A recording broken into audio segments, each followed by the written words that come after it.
And then she saw him drowning. The sound hit her first. Sharp gasps and thrashing water cutting through the November silence. Maya's shoes were already off, her toes curled against the concrete edge of the bridge, her art portfolio beside her with the rejection letter still crumpled inside. She'd come here to end it, to let the cold black water take everything. The debt, the evictions, the years of trying and failing and being invisible. But someone else was in her river, and he was fighting to live. His arms broke the surface once, twice, fingers clawing at nothing. Dark hair plastered to his head. The current dragged him under and Maya's body moved before her mind caught up. She hit the water hard, the cold punching into her lungs like a fist. Her jacket ballooned and dragged. She kicked toward the thrashing, toward the drowning man who wanted what she'd been ready to throw away. She grabbed fabric, an expensive suit jacket, and pulled. He was heavy, dead weight, and panic. His elbow caught her cheek and stars exploded across her vision, but she didn't let go. She wrapped her arm across his chest the way lifeguards do in movies and kicked for the shore. Her muscles screamed. Water filled her mouth, her nose. They went under together. Then her foot hit mud. She hauled them both onto the bank and collapsed beside him, coughing river water onto the rocks. He wasn't breathing. Maya's hands found his chest and she pushed, counting compression she'd learned in a high school class a decade ago. Water spilled from his mouth. She tilted his head back, pinched his nose, breathed into him. His lips were cold. She tasted copper and salt. He convulsed and vomited water across the stones. Maya rolled him to his side, her hands shaking so badly she could barely hold him. He coughed and gasped and finally breathed on his own. In the moonlight, she saw his face clearly for the first time. Sharp cheekbones, a split lip bleeding down his chin, and dark ink crawling up his neck from beneath his collar. Tattoos that meant something. Everything about him screamed expensive and dangerous. His eyes opened. Dark, unfocused, struggling to see her. He said something in Korean, words she didn't understand, and then his hand found hers, squeezed once. His watch caught the light, silver and pristine despite the river. Then his eyes closed again. Maya should have called 911, should have stayed, but something primal told her to run, that whatever this man was, whoever had thrown him in that river, she didn't want any part of it. She stumbled to her feet, grabbed her portfolio, and walked away on shaking legs. Behind her, he kept breathing. She'd saved a life. Maybe that was enough reason to keep her own. If you're already hooked, hit that subscribe button because this story is about to get dark. Drop a comment and let me know if you would have saved him or walked away. 3 days passed. Maya painted for the first time in 6 months. The canvas filled with dark water and pale hands breaking the surface, reaching up, reaching down, impossible to tell which was drowning and which was saving. She stood in her cramped studio apartment in clothes she'd worn for 2 days straight, and for the first time since the gallery rejection, since losing her job at the coffee shop for being late too many times, since her landlord posted the eviction notice, she felt something other than numb. Her phone rang. Mom, again. Maya let it go to voicemail. She mixed black and blue until the color matched the river, that exact shade of cold that had tried to kill them both. Her hands still shook sometimes. She'd wake up tasting copper and hear the sound of his gasps. The knock at her door came at 7 p.m. 3 sharp raps, professional and patient. Maya opened it and found 2 men in dark suits. Korean, both of them, with faces that gave away nothing. The one on the left was older, graying at the temples. The one on the right was younger, built like he broke things for a living. Neither smiled. Miss Maya Chen? The older one's English was perfect, accent barely there. Who's asking? Her hand tightened on the doorknob. We represent an employer who wishes to express his gratitude. May we come in? No. Maya started to close the door. The younger man's hand caught it, not aggressive, just immovable. She saw the gun holster under his jacket. Please, the older man said, and somehow that was more terrifying than the weapon. Our employer is very insistent. He wishes to thank you properly for saving his life. The river. The drowning man. Maya's stomach dropped. I don't want anything. Tell him we're even. Tell him I'm glad he's okay. Tell him to forget I exist. Unfortunately, he cannot do that. His enemies saw you pull him from the water. You are known to them now. The older man pulled a card from his pocket, black with silver lettering, an address in the expensive part of the city. Tomorrow evening, 7 p.m. This is not a request. Miss Chen, this is how we keep you alive. They left. Maya stood in her doorway holding the card, her heart hammering against her ribs. She thought about running. She had $200 in her account, and a car that might make it to the state line. But if they'd found her apartment, found her name, found her phone number, where could she possibly run that they wouldn't find her? She closed the door and locked it. Then she shoved her couch against it and didn't sleep all night. The restaurant was the kind of place Maya had only seen in magazines, sleek and modern with private rooms behind rice paper screens. The hostess expected her, led her without questions through the main dining area to a room in the back. She opened the door, and there he was, the drowning man, alive. Sitting at a low table with perfect posture, wearing a suit that probably cost more than her yearly rent. His face had healed since the river. The split lip was gone, but she recognized the sharp cheekbones, the dark eyes that tracked her with an intensity that made her want to bolt. Miss Chen. He stood, a slight bow. Please, sit. I'll stand. Her voice came out steadier than she felt. As you wish. He gestured and the older man from yesterday appeared, set a briefcase on the table, and left, closing the door behind him. They were alone. My name is Kang Min-jun. 3 nights ago you saved my life. I am in your debt. You don't owe me anything. I heard someone drowning. I helped. That's it. We're done. In my culture, a life debt is not so easily dismissed. He opened the briefcase. Stacks of cash, more money than Maya had seen in her entire life. This is a token of my gratitude, $50,000, enough to solve your immediate problems, I believe. Maya stared at the money. 50,000. She could pay off her debts, keep her apartment, buy supplies, actually eat something other than ramen. Her fingers twitched toward it. Then she saw his expression, patient and knowing, and rage flooded through her. I don't want your money. Then what do you want? His head tilted slightly. A job? I own several legitimate businesses. A new apartment. I know several landlords who would be honored to accommodate you. I want you to leave me alone. She turned for the door. I cannot do that. His voice stopped her, quiet but absolute. My enemies saw you, Miss Chen. They know your face. They believe you are important to me, which means they will use you to hurt me. The moment I learned this, you stopped being safe. That's not my problem. It became your problem the moment you pulled me from that river. He moved faster than she expected, crossing the room to stand between her and the door.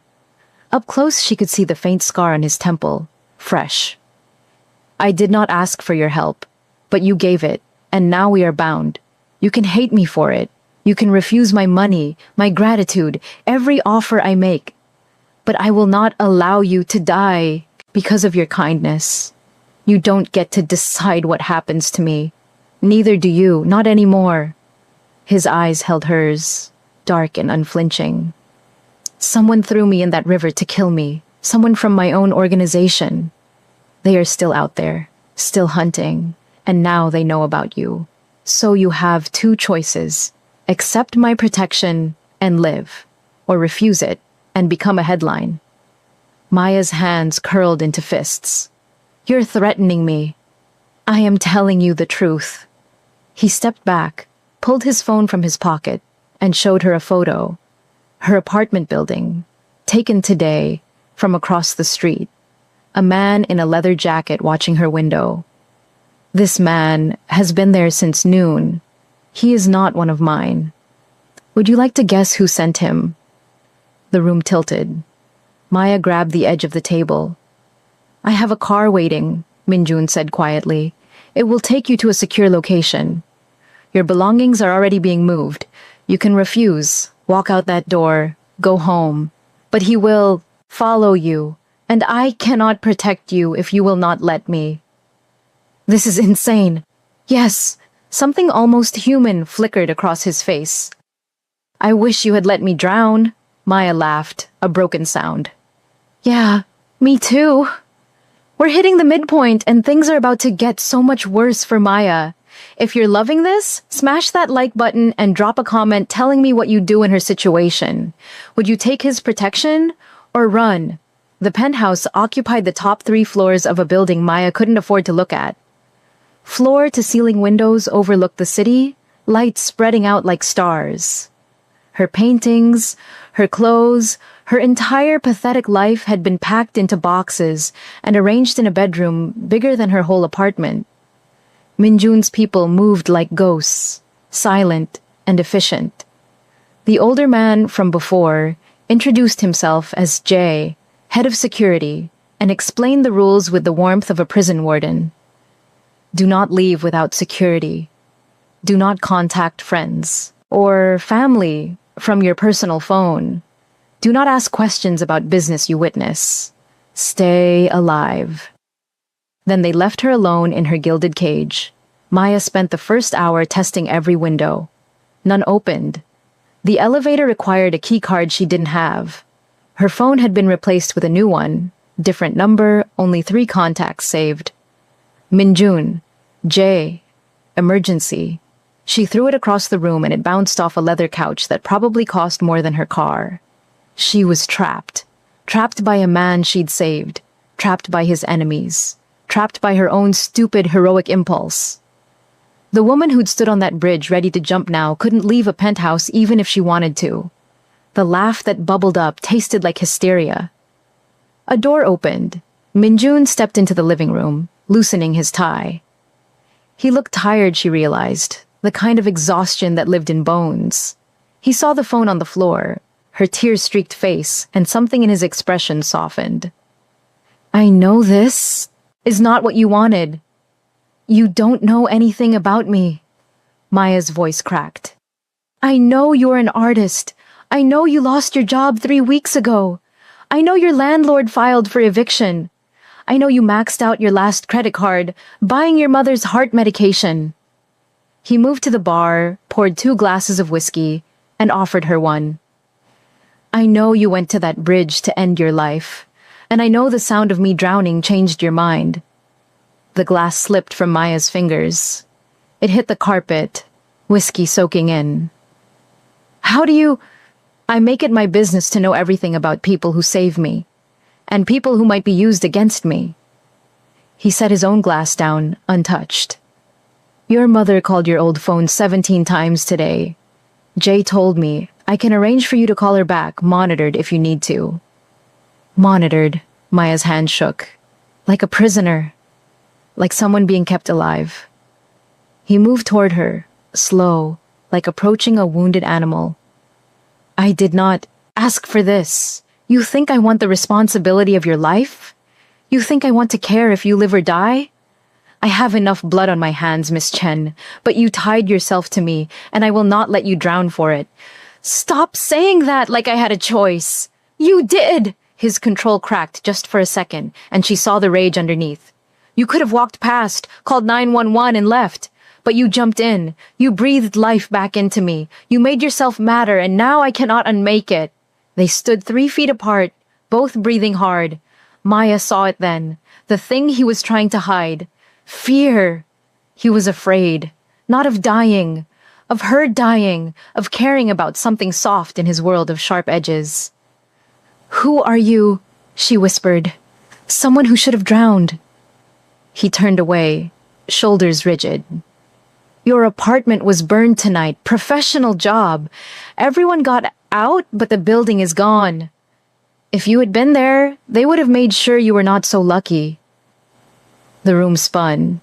Maya sat down hard on the couch. Her apartment. Her paintings. Everything. I am sorry, Minjun said to the window. I am sorry you saved me. 2 weeks crawled by. Maya painted in the studio they'd built for her, a room full of north light and expensive brushes she didn't ask for. She painted dark water and drowning hands until her fingers cramped. Jay brought her meals she barely touched. The guards changed shifts outside her door like clockwork, and Min-jun disappeared for days at a time, came back with blood on his cuffs and shadows under his eyes. She hated him, hated the cage he'd built, hated the way he looked at her like she was something breakable, hated that she'd saved him. But late at night when she couldn't sleep, she'd find him in the kitchen, both of them haunted by their own demons. And they'd talk. Small things at first. He told her about growing up in his father's shadow, legacy built on violence and fear. She told him about art school, dreams that shriveled against reality. He admitted he'd never wanted this life. She admitted she'd stopped wanting any life at all. "Why did you jump in?" he asked one night at 3 a.m., both of them drinking coffee that wouldn't help the insomnia. "You didn't know me. You were there to die." "What changed?" Maya stared into her cup. "I heard you fighting, thrashing, struggling, trying so hard to live, and something in me woke up. Like if this stranger wanted to live that badly, maybe I should try too. Maybe giving up was the coward's choice. And now? Now I'm trapped in a stranger's penthouse. My life burned to ash, and I still don't know if I made the right choice." She looked at him across the kitchen island. "Do you ever wish I'd let you drown?" "Every day," he said quietly. "And never. You are the first real thing in my life in years. Everything else is transaction, territory, blood. But you jumped in and asked for nothing. Expected nothing. You are impossible, Miss Chen." "Maya," she corrected. "If I'm stuck here, at least use my name." "Maya," the way he said it sounded like a prayer. "I will keep you safe, I swear it." 3 days later, she watched him beat a man half to death in the living room. She'd come out of her studio for water. Found them there, Min-jun and 2 of his men holding someone to his knees. The man was begging in Korean, words Maya didn't understand but recognized the tone. Pleading. Min-jun's face was empty, terrifyingly blank, as he asked questions in a voice like winter. When the man didn't answer fast enough, Min-jun's fist drove into his ribs. The crack echoed. Maya dropped her water glass. It shattered. Min-jun's head snapped toward her. Blood on his knuckles. The man at his feet whimpered. For a frozen second, their eyes met, and she saw him see himself through her eyes. Monster. Brutal. Exactly what she'd feared. "Get her out," he said to Jay, but Maya was already running, back to her room, door locked, heart hammering. She heard them drag the man away, heard the elevator ding. Silence. An hour later, Min-jun knocked. She didn't answer. He spoke through the door, voice rough. "That man sold information about you to my enemies. Your location, your routines, he put a price on your head for $30,000. A pause. "He will not do it again." "You're a monster," Maya whispered. "Yes. No denial. No excuse. I am what I was made to be. But I am a monster who will keep you alive." That night, Maya tried to leave. Made it to the lobby, past 2 guards who were changing shifts. Then Jay appeared from nowhere, stepped in front of the doors, and looked at her with something almost like sympathy. "He will drag you back himself," Jay said quietly, "and hate himself for it, but he will not let you go. Not while you are in danger. I'll take my chances." "No, you will not, because you are not stupid, and you know what waits for you out there." He moved aside, let her see the street through the glass. A car, idling across the road. 2 men inside, watching the lobby. "They work for Mr. Lim. He runs the organization trying to take Min-jun's territory. He will use you to break him, and what they will do to you first will make you wish you had drowned in that river." Maya's legs gave out. Jay caught her, surprisingly gentle for a man who looked like he crushed skulls for cardio. "I know this is not fair," he said. "I know you're paying for a kindness, but Min-jun will die before he lets them have you. That is worth something." "Why?" Maya's voice broke. "Why does he care?" Because you're the only person who ever saw him drowning and jumped in. Jay helped her stand. Everyone else would have watched him sink. She went back upstairs. Minjun was waiting in the living room, still wearing the shirt with blood on the cuffs. He looked at her, and something in his careful control cracked. I cannot let you go. His hands curled into fists at his sides. I know I should. I know keeping you here makes me no better than them, but every instinct I have screams to protect you, and I cannot fight it anymore. You don't own me. I know. He crossed the room, stopped close enough that she could see the exhaustion in his eyes, the desperation. But you own me. The moment you pulled me from that water, you became the only thing in this world I cannot afford to lose. Maya's breath caught. That's not fair. Nothing about this is fair. His hand lifted, almost touched her face, then fell. But it is true. The moment stretched between them, fragile and electric. Maya should have been terrified, should have hated him. But standing there, seeing the war in his eyes between the monster and the man, she felt something else entirely. Understanding, because she knew what it was like to drown, and she knew what it was like to fight your way to the surface only to find the air burned your lungs just as much as the water. She leaned forward. He went still, barely breathing. Her forehead rested against his chest and she felt his heart hammering like he was the one drowning now. I hate you, she whispered. His arms came around her, careful, like she might shatter. I know. I hate that I saved you. I know. I hate that I can't leave. I know. His voice cracked. I hate it too. They stood there, two people drowning in different oceans, holding each other above water. And when Maya tilted her head back and his eyes met hers, dark and desperate, and asking a question she shouldn't answer, she kissed him anyway. If you've made it this far, you're as trapped as Maya is. Hit that subscribe button because the danger is about to explode, and I promise you won't see what's coming next. The kiss tasted like coffee and desperation. Minjun kissed her like she was air and he'd been drowning for years. His hands cupped her face, gentle despite the violence she'd seen them capable of. And Maya grabbed his shirt, pulled him closer, stopped thinking. They stumbled backward, hit the wall. His mouth moved to her neck and she gasped. Then reality crashed in. She pushed him away, breathing hard. This is insane. Yes. He looked wrecked, hair messed from her fingers, lips swollen. You're a criminal, a killer. Everything about this is wrong. Yes. No defense, just truth. I can't want this, can't want you. But you do? He said it like a fact, like a tragedy. And I want you. Have wanted you since you breathed life into me, and walked away like saving me meant nothing. Maya laughed, broken. It meant everything, that's the problem. I saved you, and now I can't escape you. Then stop trying. He moved toward her again, slow, giving her time to run. She didn't. Stop fighting this, stop pretending you do not feel it. Feel what? That we are the same. His thumb brushed her cheekbone, a touch so tender it hurt. Both drowning, both fighting, both terrified of wanting to live because living hurts more than dying. The words cut through every defense she had. Maya closed her eyes and felt tears spill. I went to that bridge to end it, she whispered. I was so tired, so done, and then I heard you, and something in me woke up, and now I can't go back to not caring if I live or die. You did that. You made me want to survive. You did the same to me. His forehead pressed against hers. I built my life around not caring, not feeling, and then you jumped into freezing water for a stranger, and I cannot stop caring what happens to you.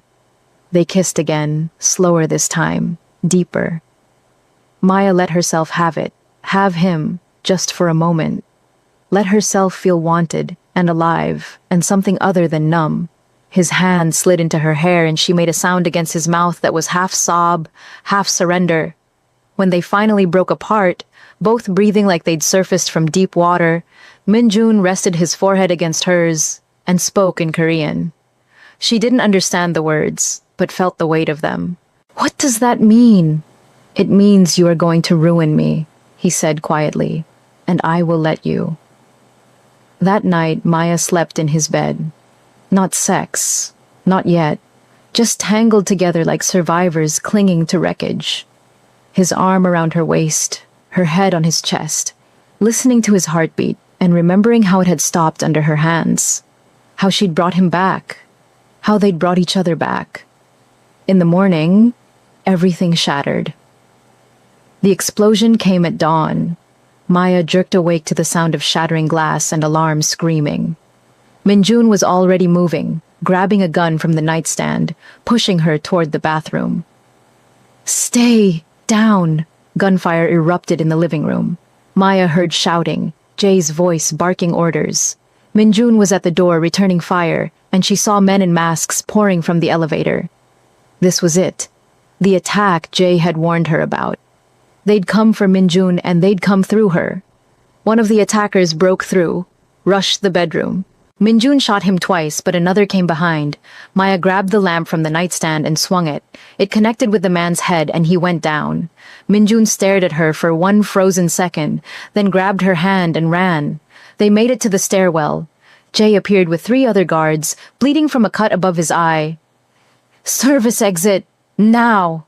They ran down 20 flights, gunfire echoing above them. Maya's lungs burned.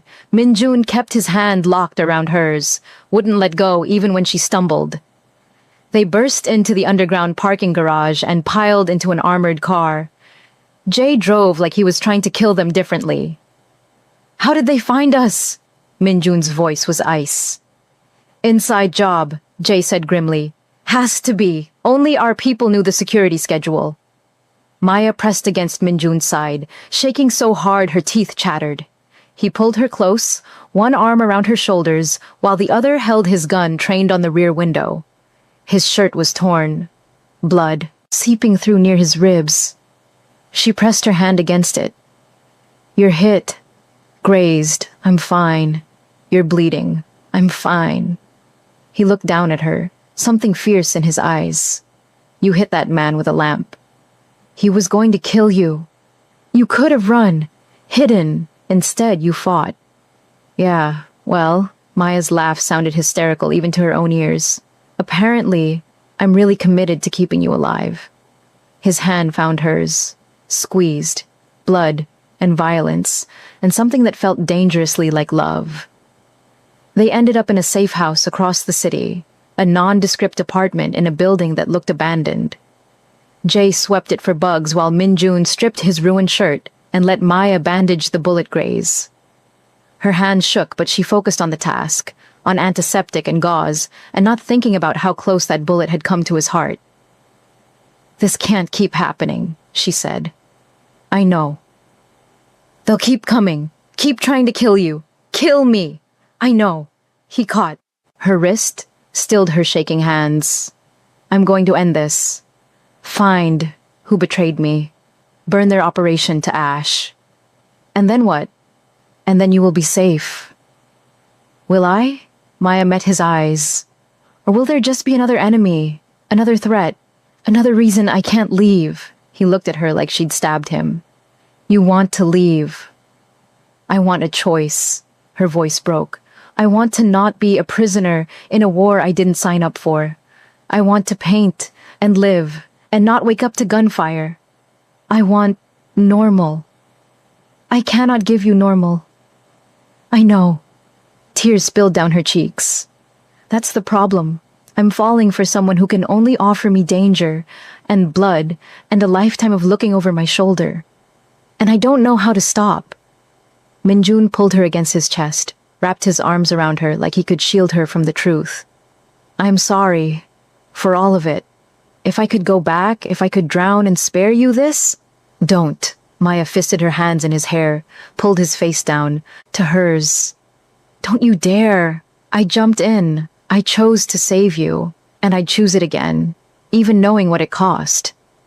Why? Because some part of me knew. She kissed him, soft and desperate. Knew that saving you meant saving myself, that we were always going to drown or surface together. They made love on the floor of that safe house, frantic and fierce, like they could chase away death with touch. Maya memorized the feel of him, the scars she traced with her fingers, the way he whispered her name like a prayer. Afterward, they lay tangled together, his heartbeat steady under her ear, and she let herself pretend they were just two people in love, instead of two people at war. "I will protect you," Minjun said into her hair. "Whatever it takes." "I know." Maya closed her eyes. That's what scares me.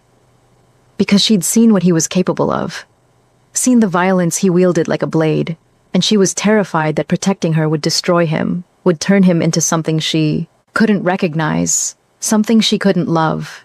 But she loved him anyway, loved him fierce and foolish and completely. The man who taught her that surviving meant fighting, that choosing to live was braver than choosing to die, even if that choice might kill them both.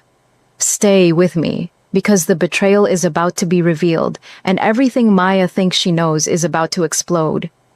If this story has you hooked, drop a like and comment what you think happens next. The betrayal came from the inside, just like Jay suspected. Minjun's head of security operations, a man named Choi who'd served his father for 20 years, was the one who'd opened the doors for the attack. Jay discovered it 3 days later, found bank transfers and encrypted messages, evidence that couldn't be denied. Choi had sold them out for territory and a promise of power from Mr. Lim's organization. Minjun called a meeting. Maya watched from the doorway as Choi was brought into the safe house, flanked by guards, still thinking he could talk his way out. He saw Minjun's face and knew. "It was business," Choi said in Korean, then English for Maya's benefit. "Nothing personal. Your father would have understood." "My father would have killed you slowly." Minjun's voice was empty, the blankness that meant violence was coming.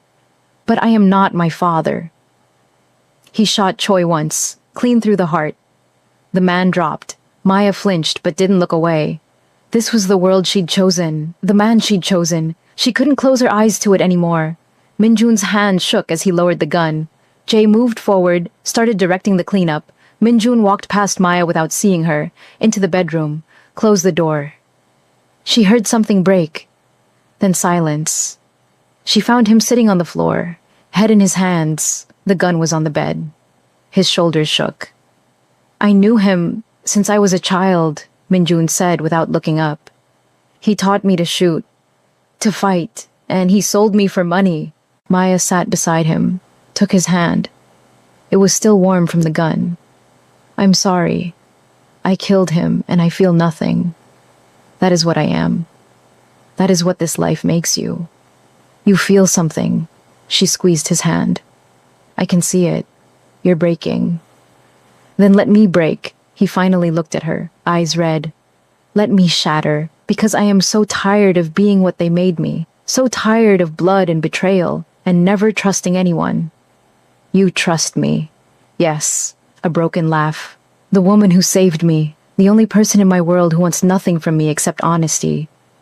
How foolish is that?" "Pretty foolish." Maya cupped his face, made him meet her eyes. "But I'm not going anywhere. You're stuck with me." "Even after this? After watching me kill him?" "He tried to kill us, sold us to monsters. I'm not going to pretend I feel bad he's dead." She kissed him, soft. "I told you. We're drowning, or surfacing together. That means the dark parts, too." He pulled her into his lap, buried his face in her neck. "I love you. God help me. I love you and it terrifies me." Maya's breath caught. They danced around it for weeks, felt it in every touch and look, but hearing the words made it real, made it impossible to pretend this was temporary, survival instinct, anything other than what it was. "I love you too," she whispered, "even though you're a criminal, and a killer, and everything my mother warned me about." "Especially because of that?" His lips curved against her skin. "Maybe." She threaded her fingers through his hair. "Or maybe because you're the only person who ever saw me ready to give up and refused to let me. Who fought for me when I'd stopped fighting for myself." They held each other as the sun set. Two broken people learning how to be whole. But the peace didn't last. It never did. Mr. Lim made his move 2 days later. Not an attack, an offer. He sent an emissary, a slick man in an expensive suit who smiled like a shark. The offer was simple. Min-jun surrenders half his territory and his connections to the Korean syndicates, or Lim burns every legitimate business Min-jun owned and kills everyone who worked there. Civilians, families, people who'd done nothing but work in restaurants and shops that Min-jun's money kept running. "How long do I have?" Min-jun asked. 24 hours. The emissary left a burner phone. "Call when you decide." Maya watched Min-jun pace the safe house living room, mind working. Jay stood in the corner, face grim. The stakes were impossible. Surrender and lose everything his family built. Become weak. Invite more attacks. Refuse and innocent people died. "There has to be another option," Maya said. "There is not." Min-jun stopped pacing, looked at her. "This is the choice I have always known was coming. Power or people. The empire or my soul." "What if you meet with him?" Maya heard herself say. "Negotiate. Buy time." "He will kill me the moment I show weakness." "Not if you bring leverage." Her mind raced, artist brain seeing patterns. "He wants your territory because you have connections he doesn't. Political influence, international ties. What if you offer him access instead of surrender? A partnership?" "He will never trust it. He doesn't have to trust it. He just has to want it more than he wants you dead." Maya grabbed Min-jun's hands. "You're thinking like your father. All or nothing. But you're not him. You can find another way." Jay cleared his throat. "She's right. Lim is ambitious, but he's practical. If you give him a path to more power without the war, he might take it." Min-jun looked between them, then at Maya, something like hope in his eyes. "You are suggesting I become a businessman instead of a warlord." "I'm suggesting you survive." Maya squeezed his hands. "And maybe find a way to live with yourself after." He pulled her close, kissed her hard. "If this goes wrong, it won't. But if it does, I need you to promise me something." His hands framed her face. "You run. You take the money Jay has set aside. You disappear. You live. Promise me." "No," Maya glared at him. "We're surfacing together, remember? I'm not running. I'm not losing you. So make sure your plan works." He laughed, the sound shocked out of him. "You are the most stubborn woman I've ever met." "Yeah, well, I had a good teacher." She kissed him again. "Now, go save the world. I'll be here when you get back." The meeting was set for the warehouse district by the river. The same river where Maya had pulled Min-jun from the water 6 weeks ago. Full circle, she thought, watching from the armored car as Min-jun, Jay, and 4 guards approached the warehouse. Mr. Lim waited inside with twice as many men. This could go diplomatic, or it could become a massacre. Maya was supposed to stay in the car, safe, protected. But something felt wrong. The way Lim's men positioned themselves. Too spread out, too ready. This wasn't a negotiation. This was a trap. She saw the glint of a rifle scope from a roof across the street, saw the angle pointed at the warehouse entrance, at Min-jun's back. No time to think. She grabbed the radio. "Jay, sniper on the roof, east side." Everything exploded at once. The sniper fired. Jay shoved Min-jun aside and took the bullet in his shoulder. Min-jun's guards returned fire. Lim's men poured from the warehouse, guns blazing. Maya's driver tried to reverse, but another car blocked them in. She saw men approaching, saw the driver pull his weapon. Then she saw Min-jun go down. A bullet caught him in the side, spun him. He fired back, dropped 2 of Lim's men, but he was bleeding, stumbling. Jay dragged him toward cover, one arm useless, both of them going to die if someone didn't do something. Maya grabbed the spare gun from the glove box, the one Jay had made her learn to use, just in case, and kicked open the car door. The driver yelled at her to stop, but she was already running, firing at the men between her and Min-jun. She hit one in the leg, winged another, Pure adrenaline and luck. She reached them behind a concrete barrier, blood everywhere, and skidded to her knees beside Minjun, his eyes focused on her, wide with shock and fury. "What are you doing here?" "Saving you. Again." She pressed her hands against the wound in his side. "Apparently, it's my thing. You were supposed to stay safe, and you were supposed to not get shot." She looked at Jay. "Can you drive? If someone covers us." He grimaced, right arm dangling. Gunfire pinned them down. Maya heard sirens in the distance, police finally responding. Lim's men were retreating, not willing to stick around for law enforcement. But they'd left shooters to finish the job, 3 men advancing on their position. Maya stood, raised her gun. Minjun tried to grab her, but she was already firing. She remembered everything Jay taught her. Breath control and sight picture and squeeze don't pull. She dropped the first man, hit the second in the chest, missed the third but made him dive for cover. It bought them seconds. Jay got Minjun to his feet, half carrying him toward their car. Maya covered them, fired until her magazine was empty, then ran. Bullets chewed up the concrete behind her. She felt one pass so close to her head, the air displacement burned. Then she was in the car. Jay was driving one-handed, and they were speeding away from the carnage. Minjun pulled her against him, his blood soaking her shirt, and laughed, delirious, pained, utterly shocked. "You shot them! You actually shot them!" "I told you!" Maya pressed harder on his wound, felt the hot blood pulse. "Drowning or surfacing together. That includes firefights, apparently." "You are insane." "Yeah." She kissed his forehead, his temple, anywhere she could reach. "But I'm your kind of insane." They made it to a private clinic, a doctor who asked no questions and worked quickly. Minjun's wound was serious but survivable. The bullet through and through, missing vital organs by inches. Jay's shoulder needed surgery, but he'd live.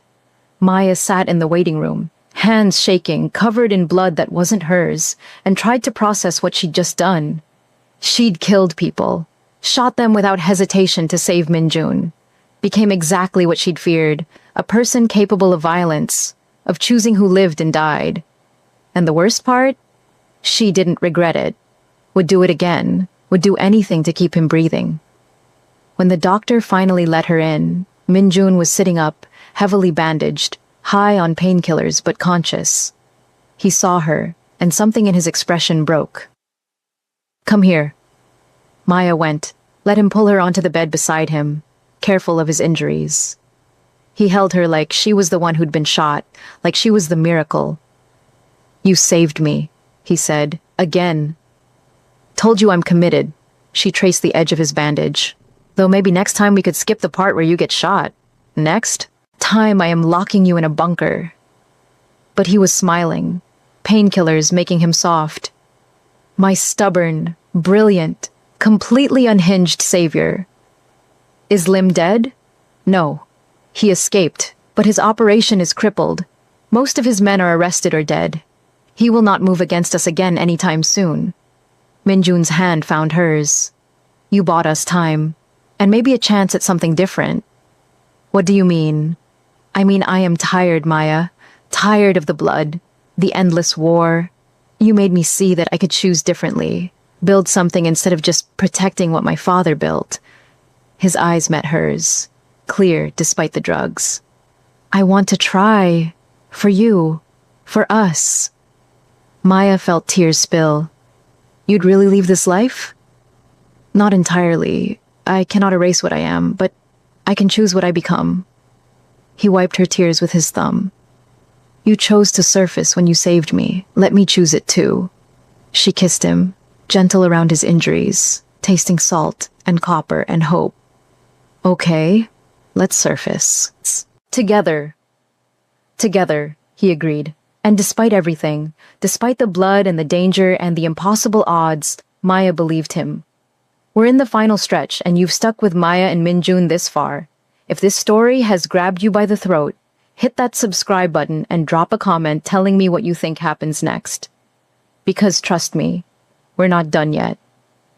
6 months later, Maya stood in an art gallery, her art gallery, watching strangers examine her paintings.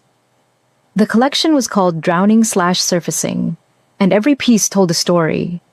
Dark water and pale hands, figures pulling each other toward light, the moment between sinking and surviving.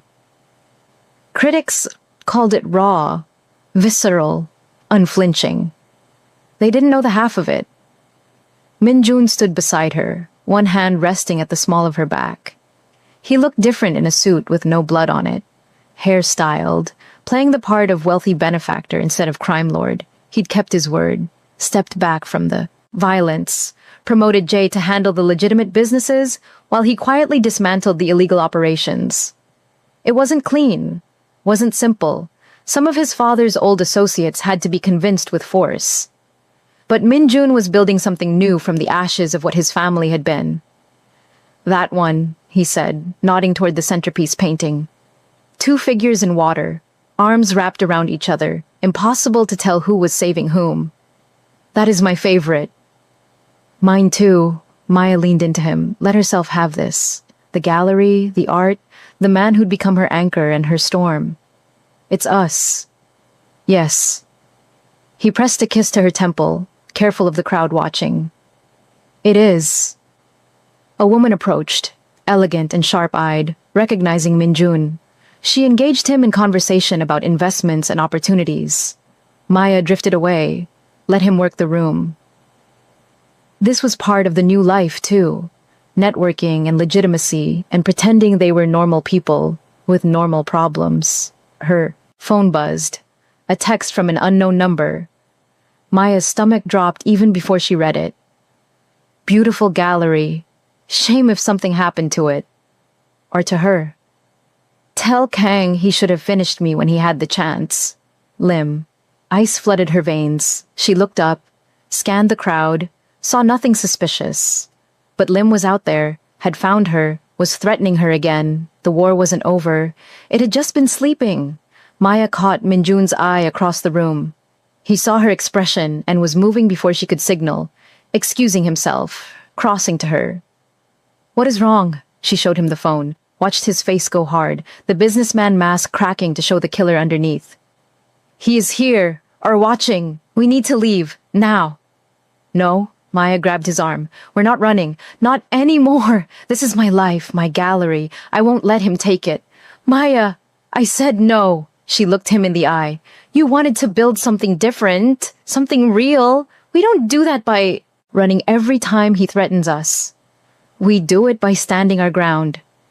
Min-jun stared at her, torn between protection and pride. Then slowly, he nodded. Jay is already outside. I had him position security when we arrived. If Lim makes a move, we will be ready. Good, Maya took his hand, squeezed.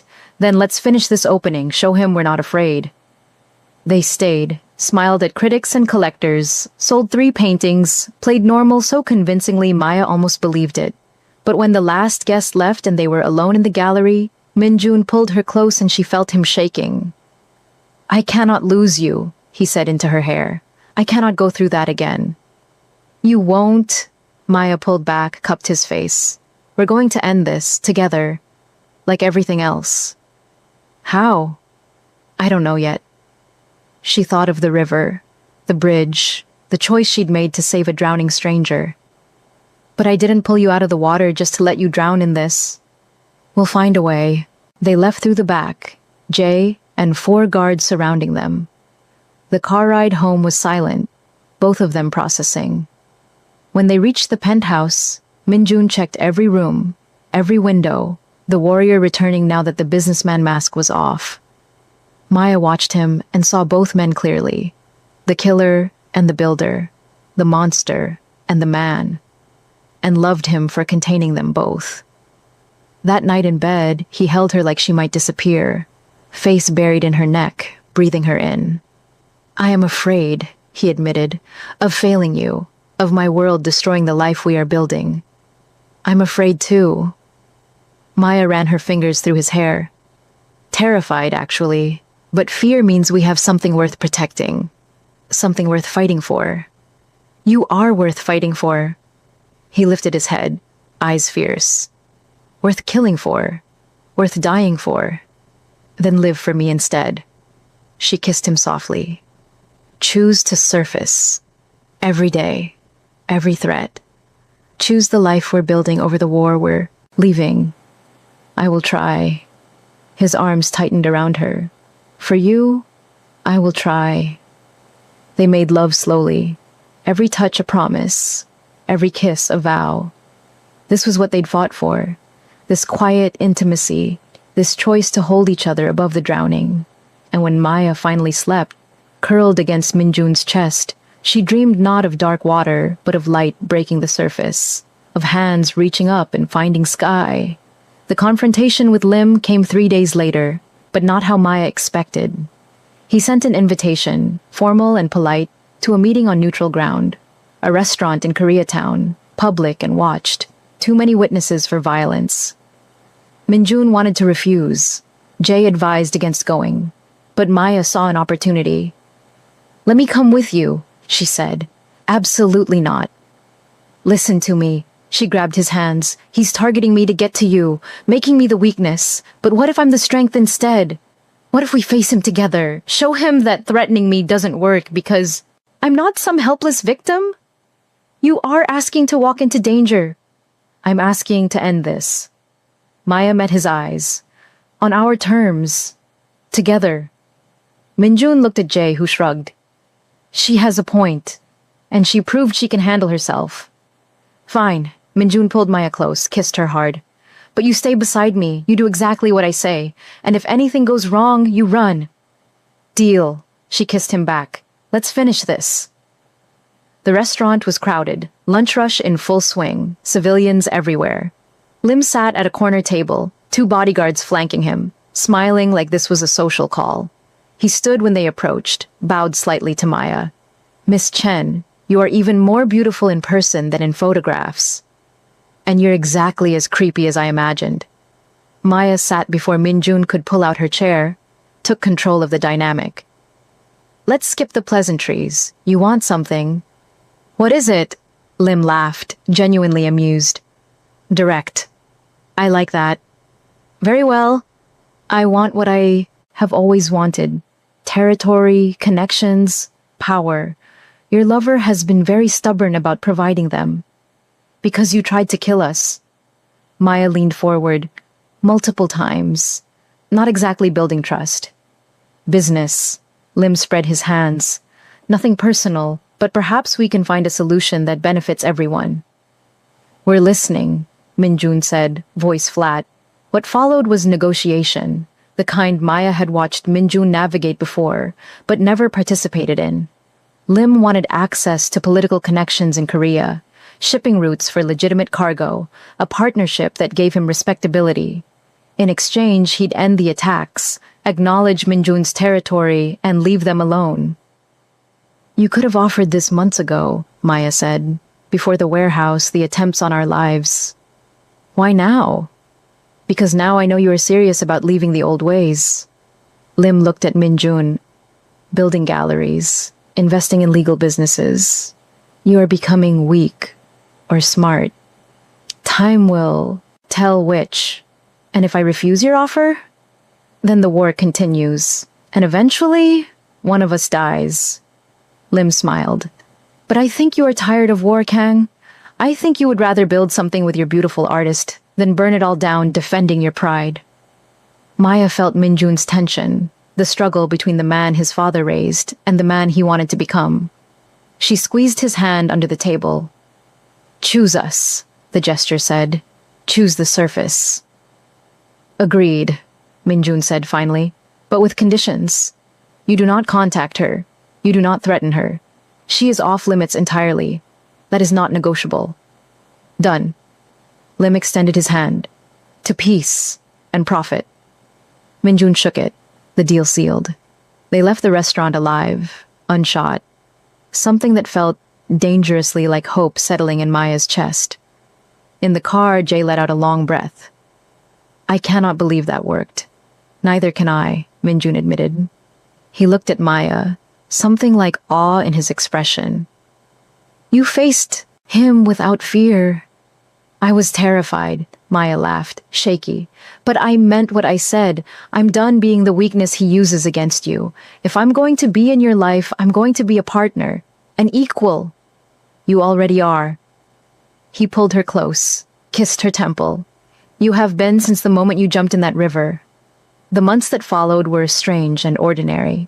Minjun's businesses stabilized. His reputation shifted from crime lord to shrewd investor. The violence didn't disappear entirely. There were still threats, still problems that required Jay's particular skill set. But it was manageable, survivable. Maya's art career took off. Galleries in 3 cities carrying her work. Critics calling her the voice of a generation. They bought a house, something neither of them had ever imagined. Real estate with a yard, neighbors who didn't know about the bodies buried in Minjun's past. Maya turned the 3rd bedroom into a studio, painted in the natural light while Minjun worked from a home office, both of them building a life that looked almost normal. But the river stayed with them. Maya painted it over and over, dark water and struggling hands, the moment of choice between drowning and fighting. And sometimes late at night when they couldn't sleep, they'd talk about it. The bridge, the sound of him thrashing, her decision to jump. Do you still think about it? Minjun asked one night, both of them tangled on the couch, her head on his chest. Ending your life? Sometimes, Maya admitted, when things get hard, when the fear comes back. But then I remember how it felt, pulling you from that water. How it woke something in me. Gave me a reason to fight. You gave me the same. His fingers traced patterns on her shoulder. I was drowning long before that river.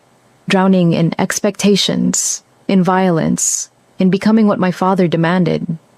And you pulled me out. Gave me permission to choose differently. We saved each other.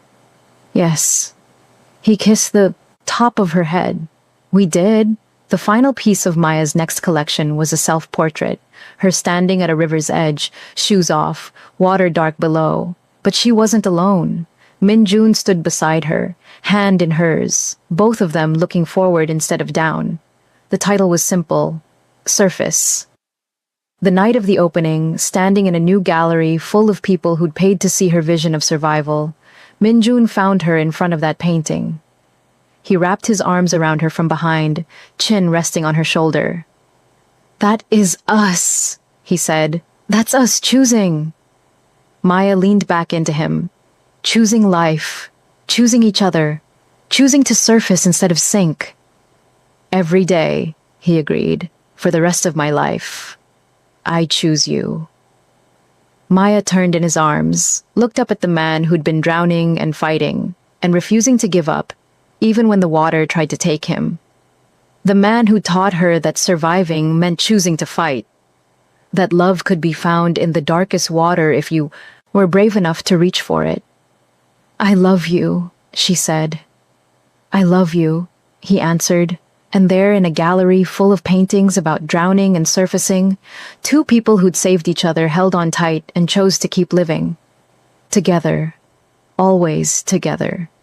Because some people drown, some people surface, and some people pull each other toward the light and refuse to let go. If this story grabbed you, moved you, made you feel something real, do me a favor, hit that subscribe button so you never miss another story. Drop a like if Maya and Minjun's journey touched your heart, and comment below, telling me your favorite moment, because I love hearing from you. Thank you for staying with me through every word of this journey. Until next time, keep surfacing, keep choosing to live, keep reaching for the light.